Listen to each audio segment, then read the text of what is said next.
Wakaf, salah satu istilah yang sering kita dengar di kehidupan sehari-hari, namun tahukah kita makna wakaf sebenarnya? Wakaf berasal dari perkataan Arab wakof, yang berarti al-habs, yang bermakna menahan. Menurut fikih Islam, wakaf merupakan hak pribadi yang dipindah menjadi kepemilikan umum atau lembaga agar manfaatnya mampu dinikmati masyarakat. Apabila seorang muslim meninggal dunia, maka amalannya terputus kecuali 3 perkara: sedekah jariah, ilmu yang bermanfaat, dan anak soleh yang mendoakan. Berbeda dengan sedekah atau infak biasa, wakaf pahalanya tidak akan terputus. Wakaf yang disebut juga sedekah jariah, manfaatnya akan terus lestari. Begitu juga pahala yang akan mengalir abadi walaupun kita sudah meninggalkan dunia ini. Bentuk dan manfaatnya kayak apa aja sih? Wakaf itu tidak melulu sebatas 3M: masjid, madrasah, atau makam. Wakaf juga memiliki berbagai program berdasarkan pemanfaatannya. Di antaranya adalah program pendidikan, program kesehatan, program sosial dakwah, dan tak kalah pentingnya adalah program ekonomi produktif. Momen Wakafers ini, Dompet Duafa mengembangkan wakaf ekonomi produktif dalam bentuk program greenhouse yang mengelola sektor pertanian berupa tanaman sayur mayur dengan metode hidroponik. Program greenhouse ini dikelola secara produktif dan diharapkan program ini memiliki nilai ekonomi yang tinggi bagi petani duafa, sehingga manfaat wakaf dapat dirasakan menjadi solusi bagi peningkatan perekonomian umat, terutama bagi mauquf alai.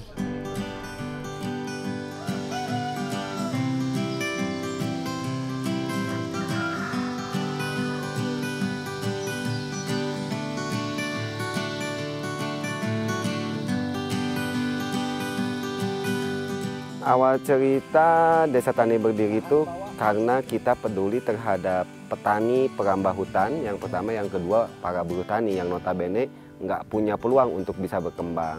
Jadi di daerah kami di sini mayoritas kadang-kadang tanah Pak Haji itu disewanya sama Pak Haji lagi. Jadi kalau kuli ya seumur-umur menjadi kuli, nggak pernah punya peluang untuk bisa bertumbuh dan bisa berkembang gitu. Dan berdirilah Desa Tani untuk antisipasi masalah-masalah kesenjangan sosial tersebut. Yang dibuang kenapa tuh, Kang? Ulat. Ini kan dari musim kemarau. Yang dilihat sekarang ya alhamdulillah sangat bersyukur ya. Dengan penambahan luas lahan, banyak petani lagi yang bisa kita bantu gitu kan. Mang Ade berharap bisa menjadi sebuah contoh untuk daerah-daerah lain dan bisa difotokopi di tempat-tempat lain.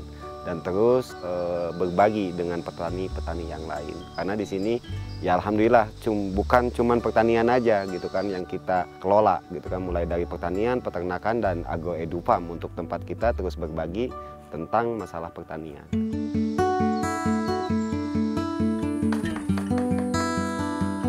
Secara sosial untuk pribadi ya bisa sedikit menyumbangkan kepada teman-teman saya, baik di bidang segi ya keuangan sedikit bisa membantu atau kebutuhan yang lainnya, dan yang paling sangat-sangat bagusnya di bidang ilmu dan pengalamannya bisa bertambah lah dibandingkan dengan dulu. Sekarang itu berbeda karena serba di kita. Kalau sekarang walaupun petani bisa di kita juga, alhamdulillah.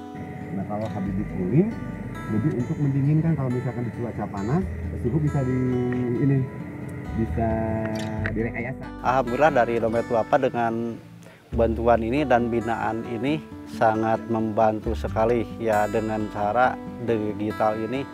Karena kalau di petani itu ya awam-awam juga kalau di bidang teknologi. Tapi saat ini ya bapak-bapak petani ini sih alhamdulillah udah punya HP-nya, ilmunya juga yang dikembangkan dari Dompet Duafa alhamdulillah terserap dan bisa menaikkan ekonomi lumayan cukup bagus lah di bidang ekonomi. Dan menurut Pak Nanang kalau greenhouse ini bukan pertanian tapi adalah mesin uang gitu.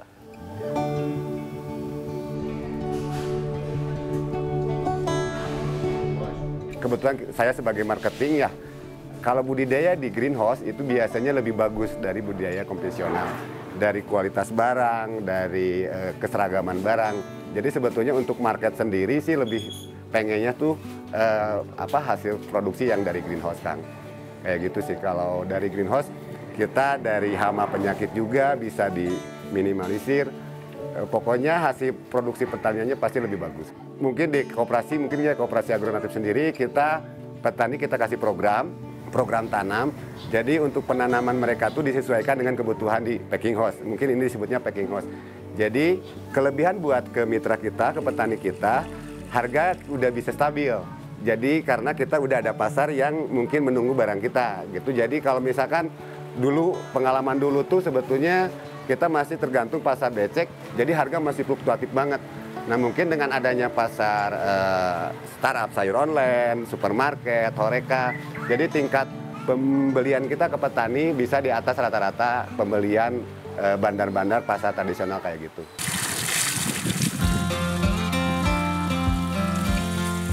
Program Greenhouse awal cerita itu berdiri di tahun 2020. Itu hasil evaluasi kita di manajemen desa tani. Kenapa? Karena faktor alamnya mungkin tidak sangat bersahabat dengan pertanian yang ada. Jadi curah hujannya emang ekstrim, zat asam yang dikandung dari air hujannya juga cukup tinggi. Jadi hasil diskusi dan musyawarah dengan penerima manfaat, keluarlah program Greenhouse ini untuk antisipasi kegagalan panen. Jadi setiap penerima manfaat dari 2020 itu masing-masing individu itu mendapatkan 1000 meter lahan pertanian konvensional dan 250 meter pertanian greenhouse. Tapi yang 250 meter ini insya Allah bisa sebanding hasilnya dengan yang 1000 meter gitu, karena produk-produknya lebih premium dan hasil produksinya lebih stabil.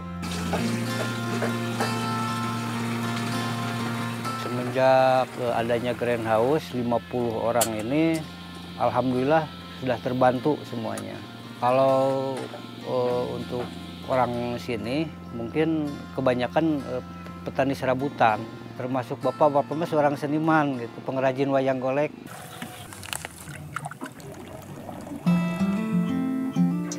Nah, yang berbedanya teknologinya cukup bagus karena bisa akurat cara pemberian pupuk dan nyiramnya. Terus hasilnya juga sangat-sangat meyakinkan dibanding bertani manual lah, itu jauh berbeda. Nah ini PR-nya kita sekarang lebih ke gimana ngebuka mindset petani bahwa teknologi ini sangat membantu kita. Karena kadangkala fasilitas udah kita adakan, fasilitas udah kita bantu, tapi para petani masih tertutup terhadap teknologi. Jadi lebih ke mindsetnya para petani. Mudah-mudahan petani desa tani ya intinya bisa terbuka lah dengan teknologi-teknologi yang ada. Jadi banyak keuntungan yang kita dapatkan.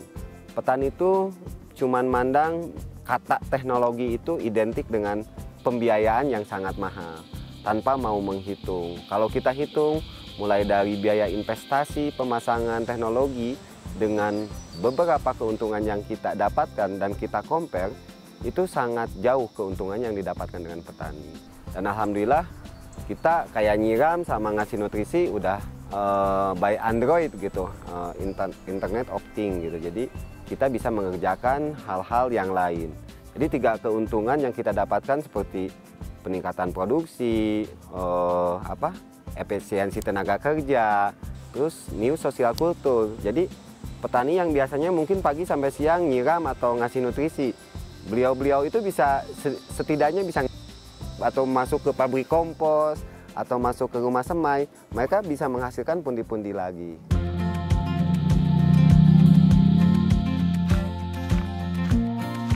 Yang Bapak rasakan setelah bergabungnya di Desa Tani, selain dari ilmu, ekonomi juga cukup menjanjikan bagus. Dikarenakan di sini selain bertani, udah disiapkan juga daya jualnya, pasarnya. Dan sangat jauh apa kita bandingkan sama petani-petani yang luar. Karena kalau di sini harganya bukan harga pasar lagi, tapi ada harga per market, ada juga harga ekspor, itu yang sangat membantu dan sangat menguntungkan bagi petani yang telah tergabung di sini.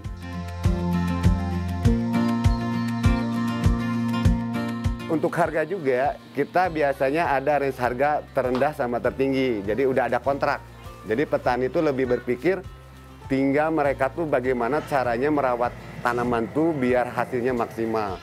Mungkin ini balik lagi ke pengalaman saya pribadi itu. Dulu saya nanam, kita masih bingung pasarnya kemana, dibayar atau enggak. Terus kalau petani cuma dua tukang kendalanya ya, gagal bayar sama gagal panen. Kalau gagal panen kan ya mungkin masih tergantung cuaca ya. Tapi kalau misalkan udah full semua mitra pakai greenhouse, insya Allah sih produksi pertanian bisa makin maksimal kayak gitu. Kalau di taninya jenis bayam Jepang atau Lorenzo itu sudah yakin paling rendah itu di angka 2 juta. Bagusnya Bapak pernah di angka 3 juta. Apalagi kalau pakai mesin pasti itu lebih unggul. Kalau di tomat, kebetulan Bapak udah pernah tomat bib bisa menghasilkan uang itu 11 juta. Nah, di bawah tomat itu ada lagi sampingannya seperti buah bit. Itu buah bit uang lagi. Gitu. Jadi dengan teknologi di sini pasti akan lebih besar uangnya daripada manual. Kalau manual 11 juta, mudah-mudahan di sini bisa mencapai 16 juta, 17 juta per musim satu greenhouse-nya. Harapan Bapak untuk masa depan semoga program ini lebih berkembang, lebih maju lagi, karena di luar masih banyak yang sangat membutuhkan masyarakat. Nah, mudah-mudahan salah satunya kelompok di sini, bapak-bapak petani di sini bisa memberikan ilmunya dan idenya bagi petani-petani yang di luar. Karena kalau petani identiknya itu petani miskin lah. Tapi gimana kita harus tunjukkan petani itu bukan orang miskin, tapi kita harus maju. Bahkan petani itu menurut Pak Nandang bisa menghasilkan lebih dari kita kerja. Itu yang saya rasakan. Sebetulnya harapan dan pandangan ke depannya mungkin kalau saya lebih memberi motivasi, sebetulnya posisi pertanian itu sebetulnya yang paling aman gitu Kang. Jadi di dalam keadaan apapun pasti untuk kebutuhan pangan sayur pasti dibutuhkan. Jadi istilahnya kalau misalkan ini untuk masa depan sih boleh jadi pertanian bisa jadikan pilihan hidup yang benar-benar bisa diandalkan lah boleh bilang kayak gitu. Ya mudah-mudahan dengan adanya kolaborasi ini mungkin yang kita jalanin ini banyak stakeholder atau dinas-dinas lain yang bisa sama-sama bikinlah kayak gini, mungkin nggak harus di sini aja, di mana mungkin bisa ditularkan ke tempat-tempat lain kayak gitu. Kalau dari program greenhouse sendiri sih sebetulnya lebih, jadi mau kita keadaan apapun sebetulnya kita masih tetap bisa produksi. Musim hujan, musim kemarau itu pasti kualitas sayur istilahnya bisa benar-benar terkontrol gitu ya. Kalau misalkan yang di lapangan atau konvensional kita masih benar-benar terpengaruh oleh cuaca sama iklim seperti itu sih Kang. Jadi imbasnya mungkin untuk ke petani kalau di greenhouse dari produksi sama kualitas barang benar-benar udah bisa dikontrol kayak gitu.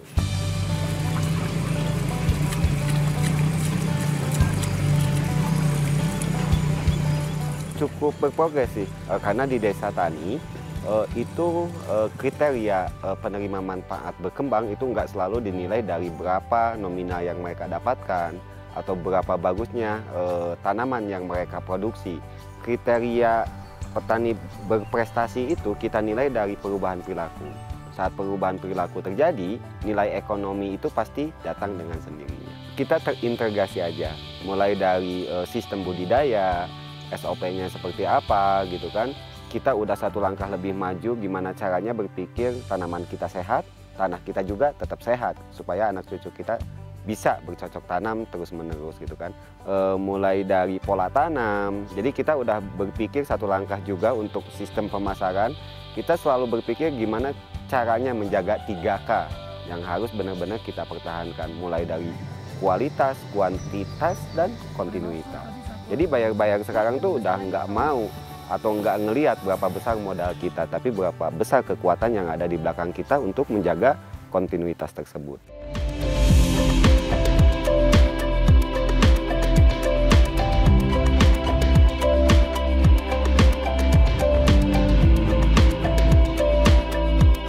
Wakaf memang terbilang cabang donasi yang tidak terlalu populer, tapi kalau dilihat dari hakikat berwakaf, maknanya sama dengan sedekah jariah. Artinya ketika dia ditunaikan sekali, maka selama harta yang disedekah jariahkan itu bermanfaat, itu akan terus-menerus mengalirkan pahala kepada orang yang mendonasikannya. Wakaf sendiri sebetulnya sekarang sudah masuk kepada wilayah sentra-sentra kehidupan, termasuk dari sentra-sentra pencaharian dan ekonomi. Misalkan kita ingin bangun greenhouse, di mana ini merupakan salah satu bentuk untuk menjadikan sumber bagi pencaharian orang yang bekerja di dalamnya. Wakaf produktif itu pada hakikatnya merupakan sebuah aset wakaf yang ketika dia ditunaikan dikelola oleh nazir dan menghasilkan manfaat secara berkelanjutan. Greenhouse merupakan salah satu aktivitas dalam desain besar Dompet Duafa untuk memperkuat kampanye ketahanan pangan di Indonesia. Dan yang lebih penting adalah greenhouse ini juga mempekerjakan masyarakat-masyarakat sekitar yang notabene masuk di dalam kategori duafa untuk menjadi bagian dari sentra produksi greenhouse ini. Sehingga ada 3 poin yang ingin kita capai. Yang terakhir ini adalah bagaimana kehadiran greenhouse bisa menyerap tenaga kerja masyarakat lokal. Pada prinsipnya setiap program pemberdayaan Dompet Duafa itu punya orientasi M2M, artinya from mustahik to muzaki. Bagaimana dari setiap program yang Dompet Duafa jalankan itu bisa mentransformasi, ya, merubah dari orang yang dengan kondisi tangan di bawah, mereka yang tergolong mustahik, orang yang lemah secara perekonomian, bisa satu saat dengan program pemberdayaan Dompet Duafa ini bisa menjadi muzaki atau orang yang bisa tangan di atas, orang yang sudah mampu memberi. Sehingga pemberdayaan yang dilakukan termasuk di sektor pertanian pada prinsipnya adalah ingin melibatkan masyarakat di dalam proses produksi pertanian ini agar mereka bisa menjadi bagian dari proses tersebut. Apa manfaatnya? Ada proses transfer pengetahuan, knowledge transfer di mana masyarakat jadi mengerti bagaimana mengelola pertanian secara modern. Ketika kemandirian itu sudah dicapai, statusnya menjadi mitra Dompet Duafa. Nah, disitulah kemudian pola inti plasma terjadi. Artinya, Dompet Duafa yang memiliki lahan bertindak selaku inti, dan plasma-plasma ini adalah mereka-mereka yang sudah terlibat di dalam proses pengelolaan lahan pertanian dan rumah industri Dompet Duafa, dan meningkat lebih dari itu ketika mereka sudah mampu mandiri, maka dia akan menjadi mitra usahanya Dompet Duafa. Jika kita ingin mewujudkan cita-cita ketahanan pangan dengan membebaskan lahan produktif pertanian untuk kita kelola, contoh untuk greenhouse, maka ini akan sangat powerful dan sangat signifikan untuk bisa berkontribusi. Sehingga semesta berwakaf ini adalah semesta dalam pengertian caranya, semesta dalam pengertian manfaatnya, dan juga semesta dalam pengertian siapa yang bisa terlibat di dalam gerakan wakaf first Dompet Duafa ini.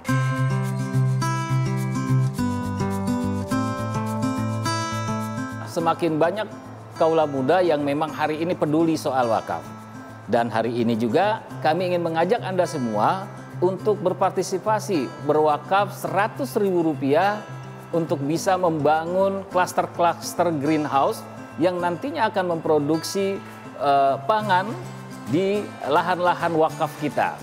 Greenhouse merupakan salah satu pertanian modern yang hari ini juga semakin digandrungi oleh kaula muda.